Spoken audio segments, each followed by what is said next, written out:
시청자 여러분 안녕하십니까.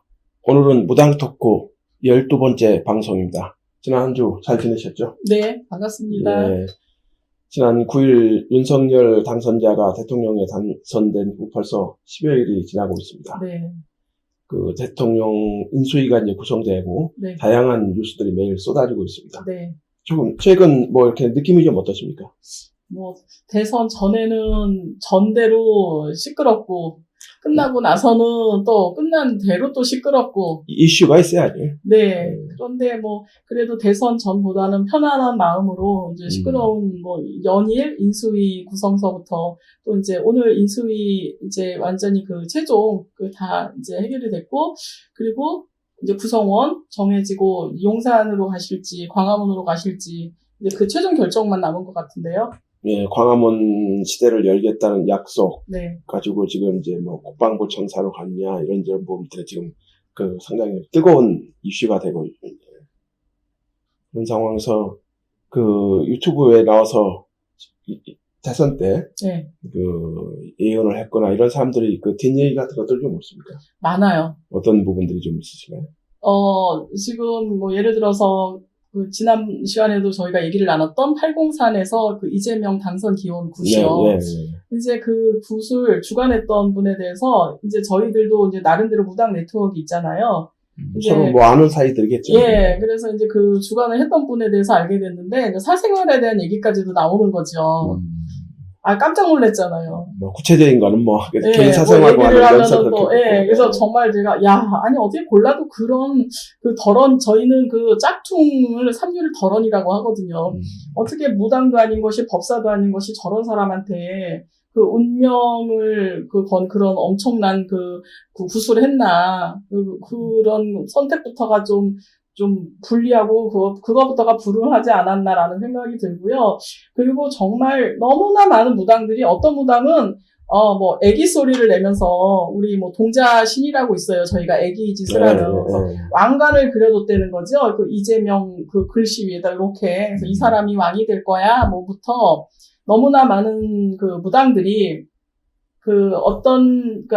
김혜경과 김건희 둘 중에 누가 영부인이 될 상인가부터, 이재명과 윤석열, 누가 왕이 될 것인가, 대통령이 될 것인가부터, 또 그 관상을 하시는 분들도, 누가 왕의 관상, 대통령의 관상을 하고 있는가. 그런데 70~80%가 이재명 후보와 김혜경 씨가 이제 영부인의 그 상이라고 얘기들을 했더라고요. 그래서 상대적으로 그러면 조성월이는 정말 대박 터지는 예언을 한 건데 별로 그런데 너무 재밌는 게 가만히 있던 사람들이 이제 흥행세 나도 윤석열이가 된다라고 얘기했어라고 하면서 뒷북 치면서 또 다른 유튜브가 또 돌아다니더라고요. 그래서 인간 사는 세상이 다 이런 것인가 좀 씁쓸하기도 합니다.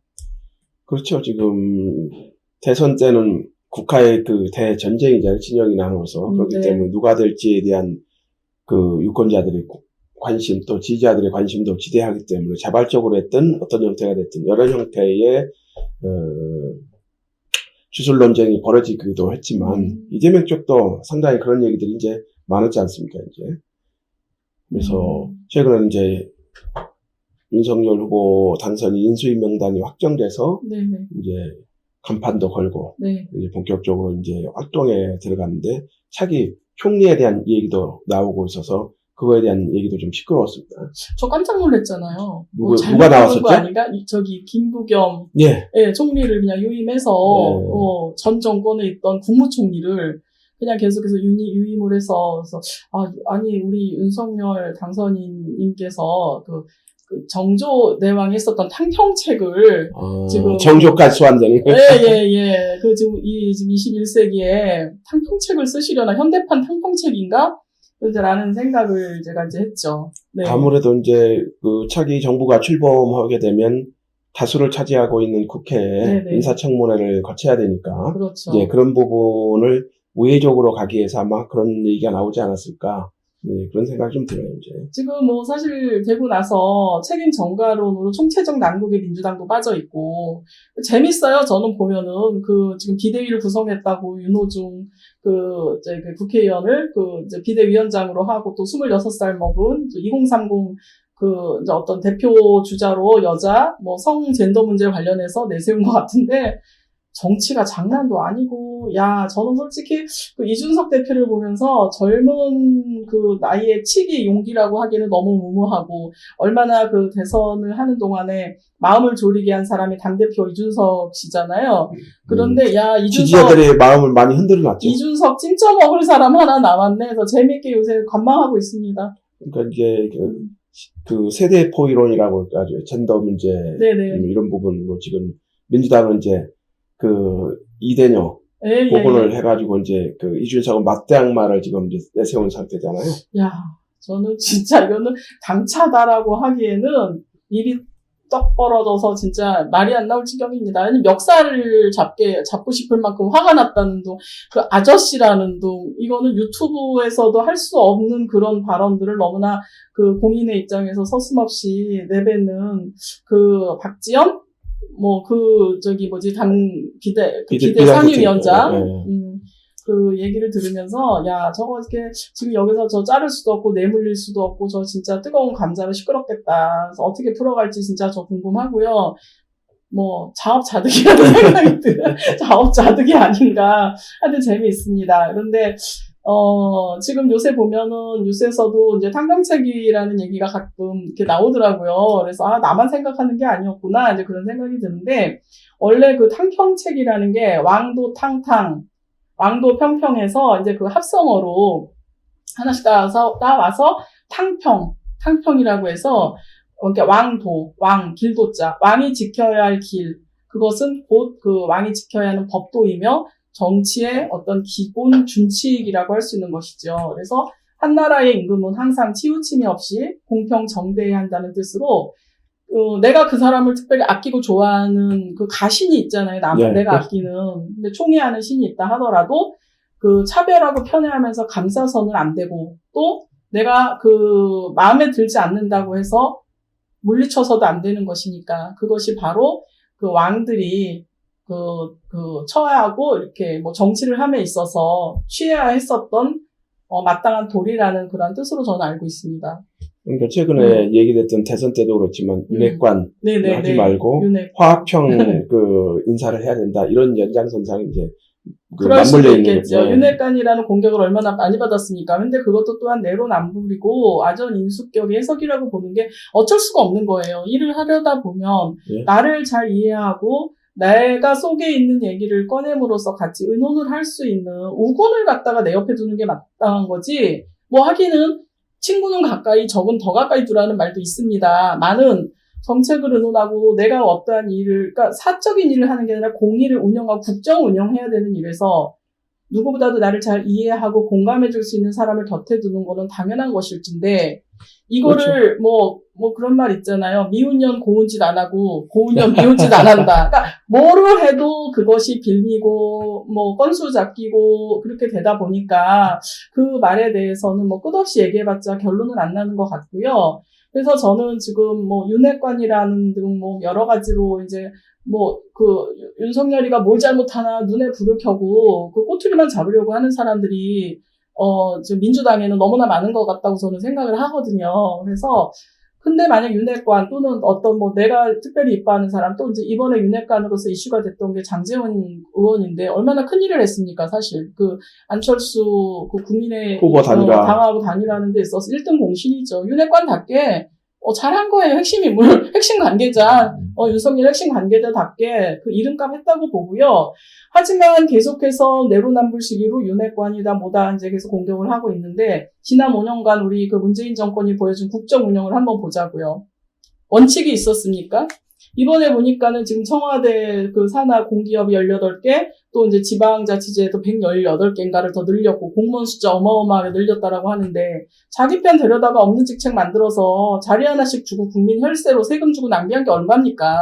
지금 나가는 마당에도 지금 1억 3천짜리, 지금 이 상황에 굳이 부부가 뭘 잘했다고 훈장을, 그거는 수고했다고 알아서 국민이 우리들이 감사의 표시로 드리는 건데, 역대 대통령이 받았는지 어쨌는지 모르겠지만. 역대 관례적으로 셀프 훈장이라고 그렇게 비싸게 하지는 않았을 거예요. 이 시국에 굳이 1억 3천씩을 들여서 이 무리수를 두고 이 말 많은데 그거를 굳이 받아서 그게 얼마나 뭐 도움이 될지 명예가 될지는 모르겠지만 마지막까지도 정말 너무나 추한 모습으로 언제 그 대선 중에 목리라는 그 유행어가 있었죠. 목리 부리는 것이 아닌가 너무 추하다. 알박기식 인사는 물론이고 지금 자기가 그동안 5년 동안 해온 그 수습을 하기에도 버거울 텐데 마지막 나가는 이 상황까지도 저렇게 보여서는 안 되는 그런 추한 모습들을 보이는구나. 그리고 또 지금 뭐 한동훈 아직 못이 뭐 이렇게 아웃라인조차 잡히지도 않은 상황에서 그 이제 한동훈이라는 특정 검사가 또 타겟이 돼서 연일 공격을 받고 있더라고요. 그래서 그런 많은 것들을 봤을 때 지금 그 윤석열 당선인이 보여주는 많은 지금 인수위의 그 이제 그 이렇게 선임하는 것들을 보았을 때 골고루 인재들을 등용을 해서 아직까지는 잘 하고 있는 것 같은데 니 편 내 편 안 가리고 골고루 지금 하고 있잖아요. 민주당 관계자들, 또 이명박 정부 때 관계자들, 박근혜 정부 때 관계자들, 그리고 자기 또 지금 이 대선 캠프를 꾸려오는 동안에 도와줬던 자기 측근들 골고루 또 같이 합당한 안철수 국민의당 관계자들까지도 골고루 잘 탕평을 하고 있구나 생각을 하고 있습니다. 탕평책은 나름대로 네. 이루어지고 있다. 네. 관건은 이제 앞으로 그 국정을 운영해 가는 데 있어서 가장 중요한 그 잣대는 이제 국회 네. 180석에 이르는 이제 여소야다가 됐잖아요. 그렇죠, 이제 그렇죠. 야당의 협조를 어떻게 받아내느냐 이게 이제 관건이 될 것 같아요. 네네. 지금 근데 거기도 보면은 자기들끼리 그 내용이 일어나서 지금 사분오열되고 있지 않습니까? 서로 책임 전가하는 식으로 책임 전가하고 있는 사람들을 보면은 똑같은 사람들이라는 생각이 들고 초창기 180석이라는 이제 거대 정당으로 시작은 했지만 지금 그래도 많이 줄어들었잖아요. 그리고 이번에 또 지방선거 앞두고 한번 거기 출마해보겠다고 이제 이렇게 저렇게 또 이빨 빠지듯이 빠져서 좀 그래도 몸집이 그래도 한 10개 정도는 더 줄어들 것 같습니다. 그리고 또 거기에서 그나마 그래도 정신줄 차리고 있는 사람들은 좀 어떤 그 객관적인 상황에서 이렇게 뭐 무조건 자기네 민주당이라는 것 때문에 싸고 들고 억지를 부리는 것이 아니고 상식적인 선에서 또 그 협치를 해준다라고 한다면 그래도 우리 윤석열 당선인이 지혜롭게 국정 운영을 하는 데 있어서 또 2년 있다 보면 총선 돌아오잖아요. 그건 이제 국회에서 하는 짓거리들 보고서 총선 때 자기 지역구 뭐 비례대표들 말고요. 비례대표야 무슨 뭐 관련 없으니 그렇겠지만 지역구 의원들은 또 자기 표를 의식을 해야 되니까 적당히 그래도 어느 정도는 객관적인 입장에서 정신 차리고 어느 정도의 그래도 그 협조를 해주는 성의는 보여주지 않을까라는 생각은 좀 해봅니다. 바람이죠. 그러니까 이제 시동을 건 윤석열 당선 그 인수위가 네네. 얼마만큼 공감대를 얻으면서 네. 어쨌든 논란 없이 네. 그 목적을 달성하고 5월 10일 날 취임허일까지 네. 순항을 하느냐 요거의 하나의 변수고 또 하나는 이제 6월 지방선거가 바로 있잖아요. 그래서 지금 민주당도 보면 이재명 후보가 떨어지자마자 바로 정말 역대 대통령 낙선자들은 정말 성찰하고 이랬는데 역시 이재명답다. 파이팅이 넘치는 분이신 것 같아요. 열정이 넘치는 분입니다. 네네. 그래서 이제 어떻게 보면 그렇게 하는 이유들은 네. 여러 가지가 있겠지만 네. 그래서 과연 민주당이 어떤 행보를 잡아갈지 또 하나의 관전 포인트 같아요. 저도 되게 궁금하고 재밌어요. 어떻게 될 것 같습니까? 저요? 글쎄, 그 정치는 생물이라고 하잖아요. 그러니까는 어디로 튈지도 모르는데 어떻게 될지는 모르겠고 제가 바라는 게 있다면 거기서 사분오열이 돼서 쪼개져 갈라져 나와서 그냥 하나 또 창당이 됐으면 좋겠어요. 보면은 당을 만들기도 잘하고 접기도 잘하던데 거기에서 어떻게 민주당에서도 보면은 문파다, 먼파다, 파가 많잖아요. 노론소론도 아니고. 그런데 지금 거기에서 어떻게 보면은 그 정통 우리가 알고 있는 민주당, 적어도 그 김대중 대통령, DJ가 있었던 그때의 어떤 이념하고는 너무나 많이 이것이 변질이 된, 그래서 지금 486, 586이라고 얘기를 하는 사람들이 그 문재인 정권의 어떤 그 구심점들이 다 되어져 있잖아요. 그 사람들 중심으로 전국이 돌아가고 누가 그러더라고요. 대통령 놀이를 한다고. 이게 정치가 장난도 아니고 국민 세금 가지고 자기들 멋대로 인선부터 시작을 해서 모든 정책에 이렇게까지 이제 5년 동안 재미있게 잘 즐기고 왔을 텐데 그래도 거기서 정말 이것은 아니라라고 얘기를 하는 소리를 낼 수 있는 그 민주당에 이제 나는 어떤 그래도 지도부들이 있을 거라고 생각해요. 그래도 정말 그 민주당의 그 정당 이념이 있지 않습니까? 추구했었던 초심으로 돌아가서 정말 우리가 처음에 민주당을 창당을 하면서 보수와 맞서서 우리가, 그러니까 2등 없는 1등은 없거든요. 마라톤도 그렇고, 뭐 하다못해 성적도 그렇고, 그래서 서로 어떤 선의의 페어플레이적인 것들이 왔는데, 이번에는 너무나 정말, 특히 이번 이 문정권과 지금 이 시국에 저희가 접한 최근의 정치사를 보면은, 어떤 앞으로의 향후 역사에도 이런 5년 동안의 이런 흑역사는 다시 없지 않을까라는 생각이 들 만큼 국민의 한 사람으로서 지켜보는 거는 속속들이 세부적인 것은 알 수 없지만 뉴스를 통해서 접할 수 있었던 지금 정국은 너무나 최악이었다라는 생각이 들거든요. 그래서 여기서 하나가 갈라져 나서 창당을 했으면 좋겠다라는 거는 우스갯소리고요.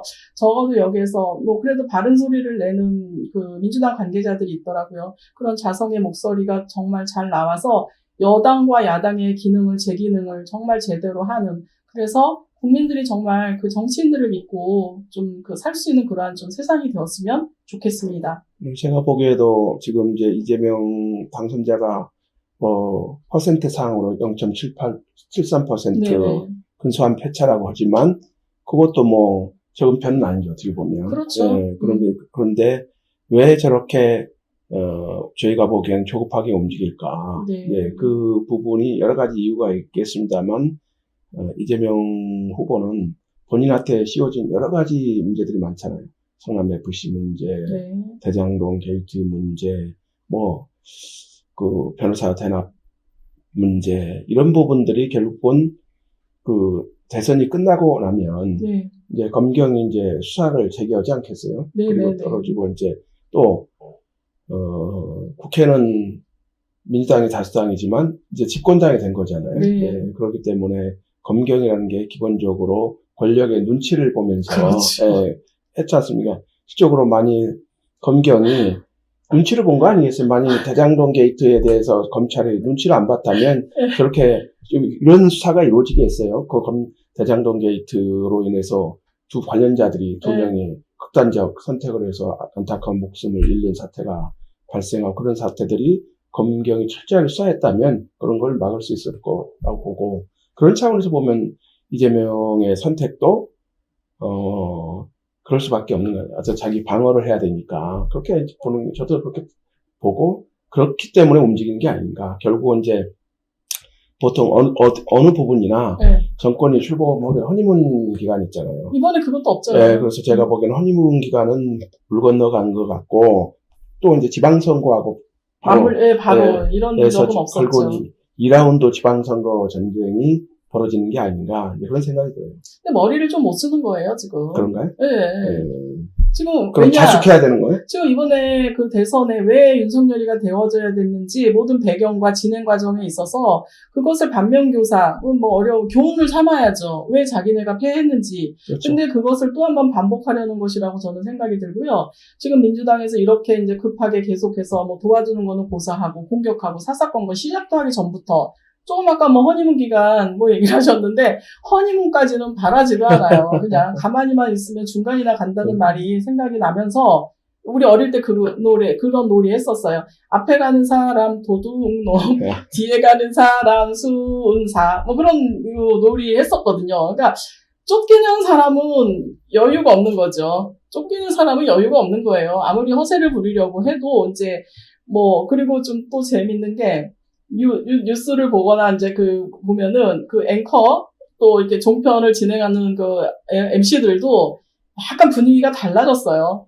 어떤 이제 좀 이렇게 윤석열 당선인 쪽에 유리한 멘트가 그렇죠. 이제 같은 대표적인 방송 몇 개 있죠. 네, 텍스트를 갖고 이렇게 하더라도 이제 거기에 살짝 살을 붙이잖아요. 본인들의 중립적인 가치에서 조금 이쪽으로. 그렇죠. 약간 이제 윤당선인 쪽으로 좀 편을 들어주는 듯한, 그리고 무엇보다도 그거 보면은 이제 종편을 보면서 밑에 자막이 이렇게 깔리잖아요. 그러면은 검찰, 경찰들 이제 좀 속된 표현으로 알아서 긴다라고 해야 되나? 그런 것도 있고. 열심히 그동안 문개기식 수사로 이렇게 그냥 나자빠져 있었던 사안들이 이번에 바로 일사천리로 막 진행이 되는 것을 볼 수 있어요. 저희들도 그동안 지역사회에서 저희들도 문제 제기했죠. 성남 FC 건. 그냥 그렇게 했다 바로 재수사 들어가는 거 아니겠어요? 경찰이. 아니, 나는 그런데, 네. 지금 저는 그게 별로 텔레비전도 잘 안 보고, 특히 뭐 이렇게 유튜브 뭐 동영상 별로 안 친하거든요. 근데 이제 이번에 어떻게 이제 성남일보하고 제가 인연이 돼서 네. 하다 보니, 유튜브맨이 됐어요? 아니, 그래도 뭐 많이 보지는 않아요. 그냥 솔직히 말해서, 좀, 그러니까 몇몇 그 보수 유튜버들이 하는 거 있어요. 뭐 따따붙다라든지, 이제 그 가로세로도 이제 잘 안 보고 저는 이제 따따붙다 잘 보는데, 그리고 보면은 제목이 막 너무나 막 이렇게 혹하는 거예요. 그래서 들어가서 보면 내용이 소위 없어. 말해서 낚시라 그러죠. 네. 낚시. 그래서 그러면 얼마나 허망하고 뭐 사기당한 것 같고, 그래서 이제 별로 안 낚여요, 요새는. 그리고 이제 또 제가 무당이다 보니까 무당 관련 유튜브를 좀 이렇게 몇 개 봤고, 그리고 그러다가 제가 성남일보 출연을 하게 되니까 이제 성남일보를 검색어에 치니까 쭈루루 관련 기사들이 나오더라고요. 그러면 지금 이재명 그 후보가 지금 이 상황이 돼서 이 결론, 또 그 대선을 치르는 동안에 이슈가 됐었던 많은 사안들, 그 박인보 형수 녹취 건이라든지, 그래서 이제 그 건을 갖고 또 형수 막말 파일. 네, 그리고 그 장영화 변호사가 이제 책으로 해서 이제 그 베스트셀러 1위, 저도 그 책을 샀거든요. 그리고 또 그 외에 박완정 시의원이라든지 이덕수 시의원이라든지 이재명 그 후보가 성남시장을 하면서 있었던 불합리하고 잘못된 것들에 대해서 계속 그 발언하는 것들에 대한 것을 유일하게 그동안 다뤘고 내보냈었던 데가 성남일보잖아요. 저희가 이제 지역에 있었으니까 이제 지역에 데이터를 집중했다고 봐야 돼요. 지역에 있다고 그것을 할 수 있는 것은 아니고 어떤 시민운동을 오랫동안 하시면서 그래도 지역사회에서 또 언론인으로서 책임감을 갖고 꾸준히 10년 넘게 그 일을 하시는 동안에 얼마나 불이익을 많이 받으셨습니까? 불이익을 받았다기보다는 네. 저희가 뭐 제가 선택한 거니까 그리고 어쨌든 언론이 가야 될 부분이고 그렇게 되면 당연히 한 거고요. 그치, 뭐 생색을 내거나 대가를 바라고 한 건 아니겠지만 저는 이제 많은 일들을 보면서 숟가락 얹기라는 말 있죠. 애쓴 사람은 따로 있는데 인간사가 다 그런 거죠. 슬그머니 숟가락 젓가락 들고 가서 자기가 그 밥상 받으려는 게 인간사 세태인 것 같고, 우리가 왜 그 논공행상이라는 말이 있지 않습니까? 네. 그러면은 제가 이렇게 대표님을 보면서 대표님도 죄송한 말인데 주변 머리가 애지간히도 없으셔. 사모님 힘드실 것 같아요. 네, 그건 뭐 항상 듣고 있습니다. 아니, 지난 10년 동안 이름 없이 빚도 없이 이재명이 잘못된 거, 그 사회 고발하고 성남시 바로잡겠다고, 어떻게 보면 성남의 독립투사였고, 이재명 씨가 대선 후보로 제 홍보 영상 만들려니까. 아니, 그거는 아니에요. 지금 그건 아니고 제가 좀 준비했었던 멘트하고는 다르게 나가고 있는데, 이 무당이다 보니까 또 이렇게 실리면 원하지 않았던 방향으로 이렇게 또 얘기가 나가기도 해요. 근데, 좀 불합리하다는 생각도 들고, 그리고 어떻게 보면은. 그런 게 있지 않습니까? 이게, 그 결실을 맺으려면, 씨를 뿌리는 사람도 있고, 가는 사람도 있고, 또 과실을 따는 사람도 있고, 그렇게 보시면 돼요. 아니, 그러면은 자양분은 그 걸음은 썩어서 없어지는 거잖아요. 흙속으로 녹아서. 역할이 있는 거죠. 그리고 열매가 이제 달리는 열매는 이제 엄한 사람이 먹고, 저는 좀 가끔씩 그런 거가 좀 짜증이 나고 잘못했다는 생각에 목소리를 좀 이렇게 키우는 입장이고, 근데 사실 저도 제 밥그릇은 잘 못 챙겨 먹는 스타일이기는 해요. 각자의 그 역할이랄까, 달란트가 있는 거죠. 약지를 못해서 그런 건데, 그 대신에 뭐 어떤 시인이 그러잖아요. 그, 하늘을 우러러 부끄러움이 없기를, 나는 진짜 한 점 부끄러움이 없기를. 예. 그 바람에 이렇게 하는 바람에도 나는 괴로워했다. 그런 말 있잖아요. 그것처럼 하늘을 우러러서 부끄러움 없이 산다는 거. 한 점 잎새 파르르 부는 바람에도 나는 부끄럽지 않기를. 그것을 지키면서 사는 게 쉽지는 않은데, 적어도 대표님하고 저는 그런 부분에 있어서는 자유롭고 당당하기 때문에. 너무 이렇게 띄우시는 것 같은데. 코드가 맞아서 이 방송을 그래도 시켜놓고 하고 있는 거 아닌가. 맞습니다. 근데, 넘어가서, 어쨌든 윤당선자가 이번에 인수위를 꾸리면서, 이제 보여지는 모습들이 있잖아요. 제가 어디 보다 보니까 이제, 얼마 전에 김치찌개 먹으러 가는데 쭉 나란히 걸어가는 모습이 어느 이제 애정을 가지고 있는 분은 그 조폭영화 그런 게 있거든요. 되게 그 보수들 쫙 데려가는 그렇게 해서 좀 경계해야 된다 이제 겸손하고 그런 부분도 있고 나름대로 또 소탈한 부분도 보여지는 것도 있고 그 가식 없이 최근에 보여지는 윤석열의 스타일 부분은 좀 어떻게 보세요? 저는 뭐 아까 말씀드렸잖아요. 뭐 이쁜 년 고운 짓 안 하고 고운 년 이쁜 짓 안 한다고 좋게 보기로 하면 한없이 좋은 거고 소탈하고 소박한 거고 그리고 또 나쁘게 보면은 뭐 거느리고 다니고 무슨 뭐 점령군이다 뭐 보스냐 뭐 그런 이제 보는 각도에 따라서 여러 가지로 이제 틀려질 수가 있는 건데요. 그 10원짜리 우리가 이렇게 동전도 보면은 이 면에서 보면 동그랗지만 측면에서 보면 일자이듯이 각자 보는 각도에서 유권 해석은 다를 수 있다고 생각을 하는데 저는 개인적으로 그 2조 500년사에서 그 정조대왕을 좋아합니다. 아, 그래서 아까 탕평책도 얘기하시죠. 네, 저는 정조대왕을 좋아하고 개혁공주 중에 한 명이시죠? 네, 근데 참 한나라의 왕이었지만 어떤 개인사로 들어가서 보면 너무나 처절하리만큼 가여운 그렇죠. 정말 측은한 왕이었다는 생각이 들어요. 아버지에 대한. 네, 11살 땐가 보는 데서 그 아버지가 사도세자 뒤주에 갇혀서 비참하게 죽는 거를 보고 뭐 성군이라고 뭐 전해지지만 영조대왕의 어떤 괴팍한 컴플렉스가 많았잖아요. 어머니가 무술이었다는 출생에 대한 어떤 컴플렉스가 많은 왕이었기 때문에 그 할아버지 밑에서 목숨을 보존하기 위해서 애썼던 어린 이산 그리고 정말 그때나 지금이나 인간들의 사악하고 잔인함은 똑같은 것 같아요. 어떻게든지 이산을 죽이고 정조대왕을 죽여서 자기네들의 세력을 보존하려고 했었던 그런 어떤 암투를 보면서 거기서 살아남아서 25살에 왕의 등극이 되기까지 얼마나 파란만장했습니까? 삶을 그렇죠. 볼 때. 그런데도 상당한 내공이 있지 않고는 똑같은 상황에서 어찌 보면은 폐비윤 씨를 어머니로 뒀던 연산군은 자기의 한이나 그것이 똑같은 칼을 쥐어줬을 때 연산군은 사람들을 죽이고 피비린내라는 전쟁으로 자기의 한을 풀었지만 정조대왕은 자기가 25년 동안의 한과 어머니의 해경궁 홍씨의 한은 또 얼마나 그런 눈물 짓는 어머니를 보면서 이제 성장을 했는데 그런 자기네들이 아팠던 삶을 고스란히 어떤 왕이 되어서 성군으로서 녹아내리는데 자기 한은 접고 자기네들 국왕으로서 살아냈던데 49살에 죽은 삶이 너무 아까워요. 49살에 돌아가셨잖아요. 어떤 역사에서 보면 개혁군주나 이런 부분들이 젊은 나이에 단명을 하더라고요. 너무 아깝다는 생각이 들고 그래도 한 24년 동안 정말 많은 일을 치적을 이루셨고 근데 저는 이제 정조대왕을 보면서 어떤 인간적인 소탈함이라든지 그런 인간적인 면 있잖아요. 그런 거에 있어서 우리 윤석열 당선인과 어떻게 비슷하다? 보면 닮은 부분이 있지 않나. 그래서 공통점을 한번 이제 찾아봤죠. 근데 어떤 공통점이 있나요? 그 자리에 오르기까지 징글징글하게 핍박을 받았다. 추미애 장관, 박범계 장관. 자, 어떻게 보면 금수저라는 입장에서 그렇죠. 본인들이 원해서 태어난 것은 아니지만 윤석열 당선인은 금수저이다 못해 이재명과 비교했을 때 다이아몬드 수저라고 이제 하지 않습니까? 그래서 그리고 검찰총장이라는 직책도 본인이 원한 건 아니지만 자기네들이 만만하고 부리기 쉽고 정말 윤석열 당선인이 갖고 있는 장점을 자기네들의 강점으로 이용을 하려고 했었던 문정권에서 뜻대로 되지 않았을 때 가해졌던 윤석열 당선인의 어떤 저희가 상당히 자존심이 센 분인데 감당할 수 없을 만큼의 인간 모멸적이고 상당히 그런 자존심을 밟는다라는 말로는 표현이 안 될 만큼의 수치심을 안겨줬었던 조국 이하 특히 대표적인 우리 추미애 법무장관 추미애 장관의 공이 혁혁하죠. 네, 1년 넘는 동안에 받았던 박해는 이루 말할 수가 없죠. 측근에 이르기까지 한동훈 검사장이라든지 등등 이루 말할 수 없는 많은 관계자들.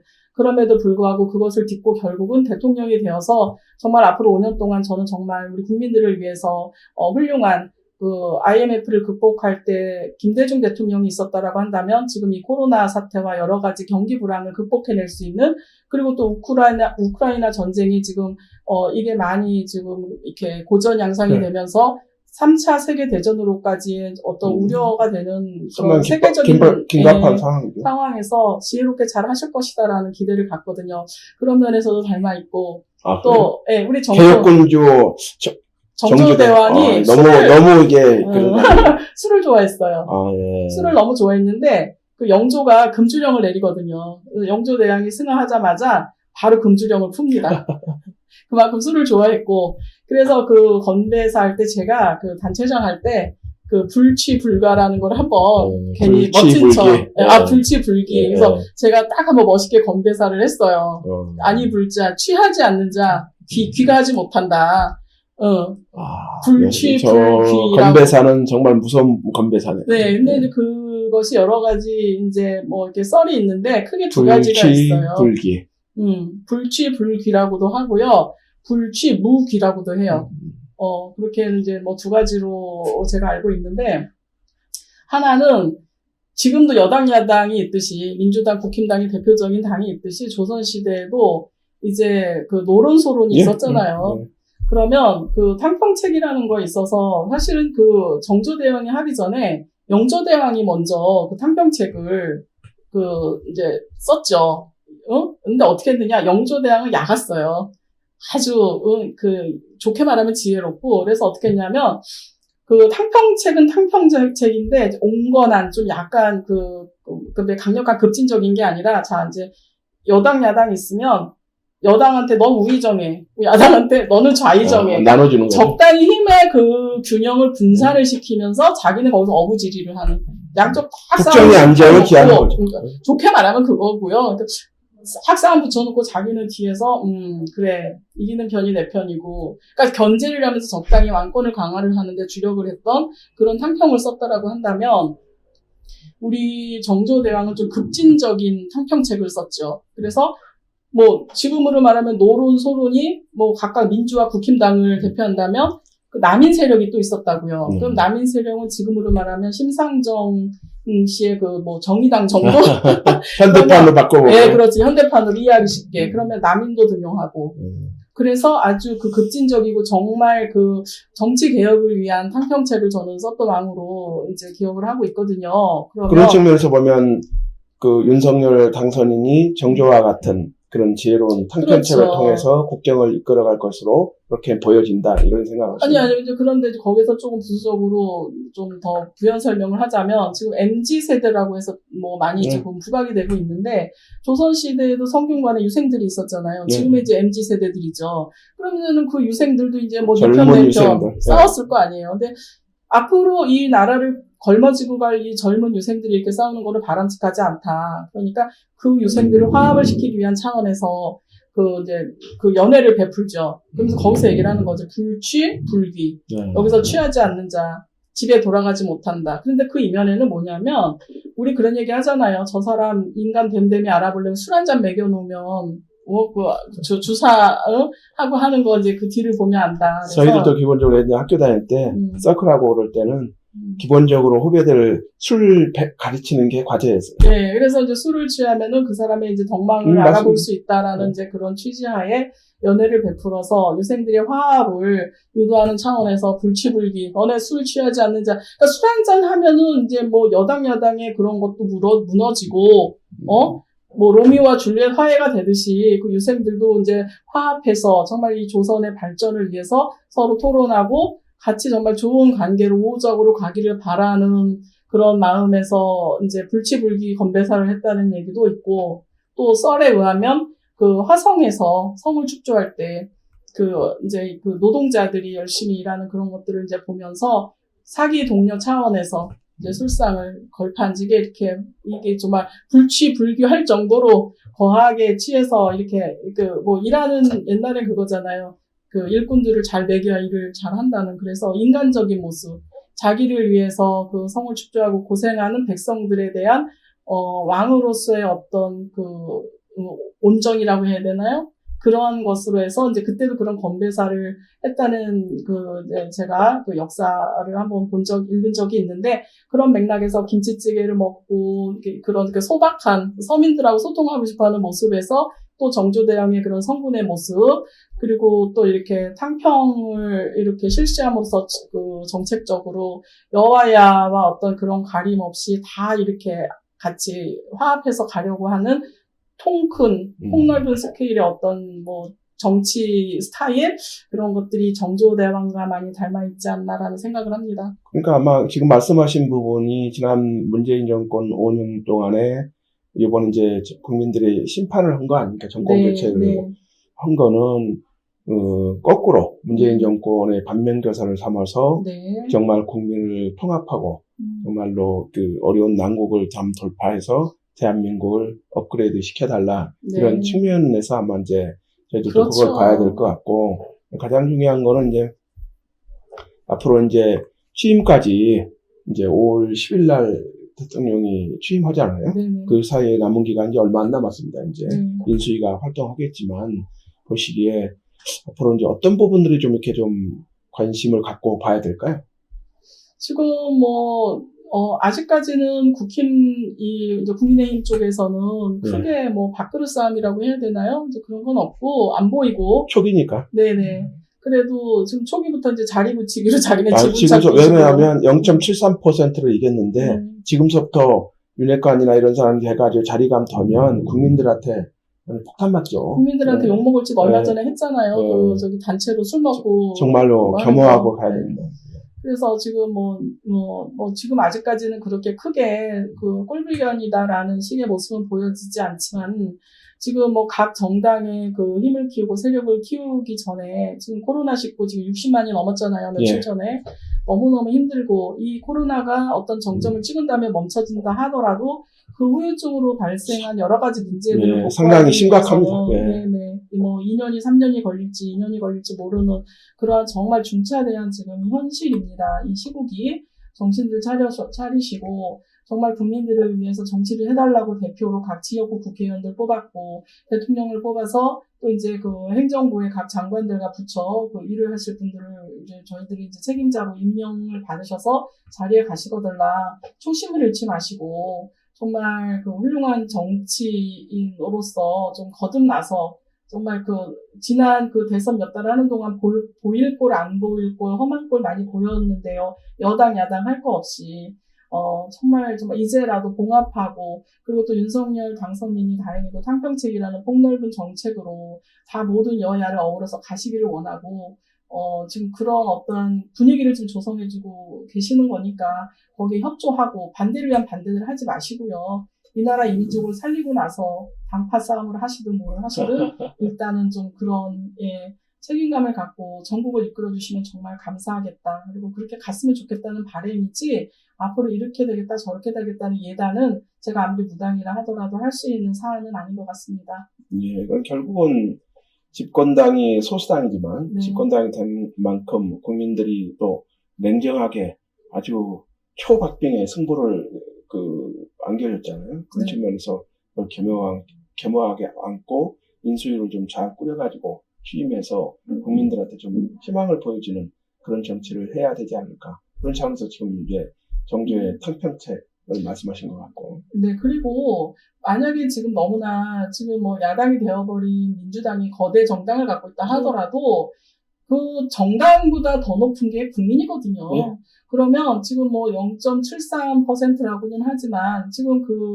또 그 뒤 선거에 있어서 여러 가지 또 뒷말이 있잖아요. 그럼 영자 하나 빼고 7.3%가 됐었는지 1.73%였는지 그건 아무도 모르는 것이고요.